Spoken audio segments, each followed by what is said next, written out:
great success here at the Waste Management Phoenix Open. That has continued this week. This for birdie for Fowler at the 10th on Friday. Having turned in 31, so keeping that birdie train running. And for the week, Fowler is 30 for 30 inside 10 feet. To put in perspective, if Jordan Spieth had those same numbers inside 10 feet, he'd be in the final group, one out of the lead. Instead, he missed the cut. Spieth missed 9 inside 10 feet. Fowler is a perfect 30 for 30. We're now out on the putting green live with Ricky Fowler here on a Saturday. By most, I know the three of you all think, if not the best, certainly in a small handful, the best putters on tour. And this is, Ryan, right here, guys, and this is one of the things that I think makes guys great putters right here. Perception and where you're putting your eyes.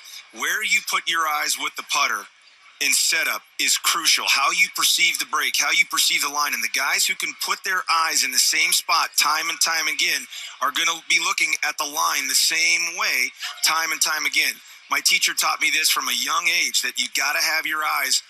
Doesn't matter whether they're on the line or just inside the line. You don't want them over the line, in my opinion, but you want them on the line or inside the line, but they want to be, you have to have them in a consistent position where you see the same thing every time when you look down that line, and that mirror is a great drill to do that. You know, it also helps you keep your head still when you get your eyes right over the ball like that. Absolutely. You know, reducing some of the variables is all you're trying to do. Just take away some of the things that can cause things to go haywire. That was one heck of a read by him, by the way. Just to throw that mirror down. Well, it says a lot about putting. Like, you know what? I mean, how many putts do you make on the putting green when you just slap it around without reading a putt? You just feel it in there? I'll tell you the funniest story I ever remember sitting here with someone on the putting green. It was Henrik Stenson at the Open. And we're all worried about Henrik's putting. He's going to have to putt good if he has a chance. And he comes out there and with a putting aid. And it was a black disc circle that was a pretend hole. And we didn't know that it was a disc. We thought it was a real hole. So he's putting, and he misses 100 for 100. Well, the ball couldn't go in. It wasn't a hole. We're like, oh, boy, it's going to be a long one.